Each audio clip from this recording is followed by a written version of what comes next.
ఒకవేళ భారత్ పాకిస్తాన్ మధ్య ఎలాంటి ఘర్షణలు వచ్చినా ఎలాంటి యుద్ధం వచ్చినా అమెరికా భారత్కి మద్దతు ఇవ్వలేదు, పాకిస్తాన్కే మా మద్దతు అన్న విధంగా అమెరికా వర్గాలు చెప్పినట్లుగా సండే గార్డియన్ ఒక నివేదిక వెలువరించింది మొన్న. ఈ న్యూస్ మొన్నొస్తే నిన్నే వచ్చేసి మన జాతీయ పత్రికలు రాయడం జరిగింది.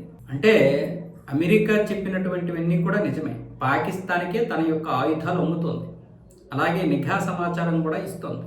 దీనికి సంబంధించి అమెరికా అధికారులే భారతదేశం దగ్గర ముఖ్యంగా మన దౌత్యవేత్తలకి ఈ విషయాన్ని స్పష్టం చేసినట్లుగా సండే గార్డియన్ చెబుతోంది. మేము వ్యూహాత్మకంగా వ్యవహరిస్తాము, భారత్ పాకిస్తాన్ మధ్య సైనిక చర్యల్లో భాగంగా ఏదైనా ఘర్షణ జరిగితే మేము భారత్కి మద్దతు ఇవ్వలేము, ఇందులో కఠినంగానే ఉంటాము, జాతీయ ప్రయోజనాల కంటే అంతర్జాతీయ ప్రయోజనాలే మాకు ముఖ్యం అన్న విధంగా అమెరికా చెప్పింది అని సండే గార్డియన్ చెప్తుంది.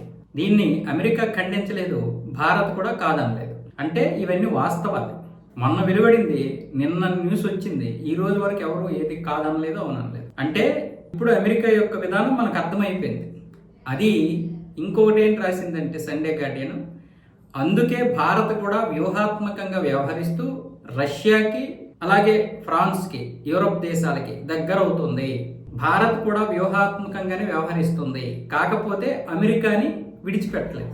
భారత్ని అమెరికా విడిచిపెట్టలేదు, అమెరికాని భారత్ విడిచిపెట్టడం లేదు. కానీ వీళ్ళ మధ్య కేవలం వాణిజ్య ఒప్పందాలు తప్ప ఎటువంటి మిగతా ఒప్పందాలు లేవు. అంటే పాకిస్తాన్ భారత్ మధ్య యుద్ధం వస్తే న్యూట్రల్గా కూడా ఉండదు అమెరికా, పాకిస్తాన్కే సపోర్ట్ చేస్తుంది. కానీ లాస్ట్ టైము ఆపరేషన్ సింధూర్లో మాత్రం మేము ఈ యుద్ధాన్ని ఆపాము, 2 అణ్వాయుధాలు కలిగినటువంటి దేశాల మధ్య యుద్ధం జరగకూడదనే ఉద్దేశంతో మేము ఆపాము, ఈ క్రెడిట్ మాదే అన్న విధంగా మాత్రం అమెరికా చెప్పుకుంటుంది. ట్రంప్ చెప్పుకుంటున్నాడు, అమెరికా చెప్పుకుంటుంది. కానీ మీ అవసరం ఎవరికి కావాలి, మీ సపోర్ట్ ఎవరికి కావాలి?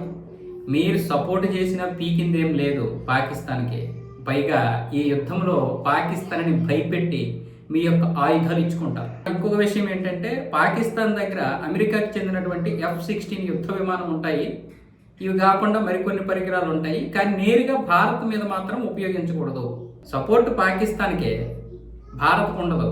కానీ పాకిస్తాన్కి ఇచ్చినటువంటి ఆయుధాలు మాత్రం నేరుగా భారత్ మీద ఉపయోగించకూడదు.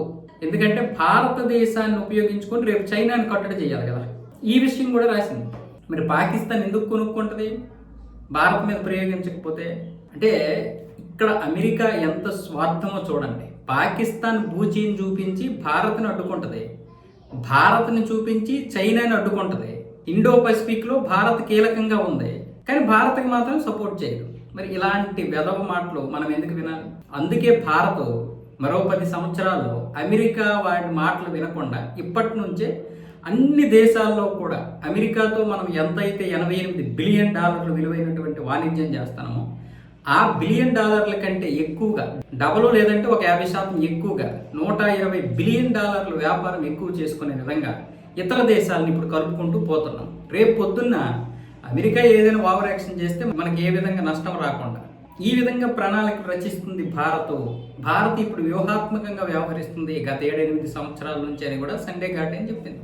మరి ఈ విషయాలు ఎంత దారుణంగా ఉన్నాయంటే మనం ఇంకా ఎంత వ్యూహాత్మకంగా ఉండాలో చూడండి. అంటే కేంద్ర ప్రభుత్వం ఇంకా ఏ విధంగా ప్లాన్లు చేసి ఉంటుంది, దీన్ని ఇంకా అడ్డుకోవడానికి ఎన్ని ప్రయత్నాలు చేసి ఉంటుంది. మనకి ఇక్కడ తెలిసినవి చాలా తక్కువ. మనం ఇక్కడ మాట్లాడటం కాదు, అమెరికాతో ఎందుకు వినాలి, అమెరికా మాట ఎందుకు వినాలి అంటే అమెరికా మాట భారత్ వినడం ఇష్టం లేదు. కానీ ఆ $88 బిలియన్ అనే వ్యాపారం ఆగకూడదు. మొన్న సుంకాల పేరుతో ఆగినప్పుడే ఇక్కడ రైతులు చాలా మంది ఇబ్బంది పడ్డారు. మనము వాడితో విరోధం పెంచుకుంటూనే వాడిని ఎక్కడ కట్ చేయాలి అక్కడ కట్ చేయాలి, వాడితో వ్యాపారం చేసుకోవాలి. రేపు పొద్దున్న మన అవసరం కూడా వాడికి ఉండాలి. ఆ విధంగానే ఇప్పుడు వాణిజ్యం జరుపుకుంటాం, ఆ విధంగానే ట్రేడ్కి ఒప్పుకోనాం. మనం ఇప్పుడు వాడి అవసరం మనకు ఉందనే కదా మనం కొన్నిసార్లు వాడి మాట వింటున్నాం. రేపు పొద్దున్న మన అవసరం వాడుకున్నప్పుడు వాడు మన మాట వింటాడు. ఇలాగ వెంటనే తెగదింపులు చేసుకోవడం, ఆ బంధం కొనసాగుతుంది. కానీ ఎప్పుడైనా తోక జాడించినప్పుడు నేలకేసుకొట్టియాలి. ఆ విధానంగా ఈరోజు భారతదేశం అన్ని దేశాలతో ట్రేడ్ చేస్తుంది. అమెరికాతో కూడా అది చెప్పినట్లుగా వింటూ ట్రేడ్ చేసుకుంటూ ఉంది.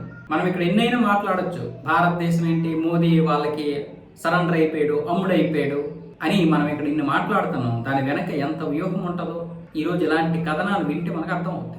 కాంగ్రెస్ వాళ్ళు ఎప్పుడు దేశం గురించి మాట్లాడతారు కదా, ఎప్పుడు బీజేపీని విమర్శిస్తూ అమ్ముడైపోయాడు. 60 సంవత్సరాలు ఎలా పాలించారో మీకు అర్థమవుతుందా? 60 సంవత్సరాలు వీళ్ళు ఎందుకు ఇంత దారుణంగా పరిపాలించారంటే వీళ్ళకి మెదడులే లేవు. పాకిస్తాన్ని పెంచి పోషించారు వీళ్ళు. అమెరికా చెప్పినట్లుగా పాకిస్తాన్ని పెంచి పోషించారు. పైగా ఎవడు చెప్పకపోయినా పాకిస్తాన్ని పెంచి పోషిస్తారు. ఈరోజు పాకిస్తాన్ 10 సంవత్సరాల నుంచి దివాలా తీస్తుంది. ఎందుకనేది మీకు అర్థం కాలేదు? 2016 నుంచి దివాలా తీస్తుంది. డిమానిటైజేషన్ అప్పటి నుంచి కూడా. ఇంకెన్ని రుజువులు కావాలి, ఎన్ని ఆధారాలు కావాలి? అమెరికా ఇంత పక్కా ప్లాన్ చేస్తుంది అంటే ఒక ఉగ్ర దేశాన్ని అది రక్షిస్తుంది, కాపాడుతుంది, సపోర్ట్ చేస్తుంది. ఏదో ఒక రోజు అమెరికా రుణం తీర్చుకుంటుంది. అమెరికా మీద ఒక అణుబాంబు వేసి దాని యొక్క రుణం తీర్చుకుంటుంది.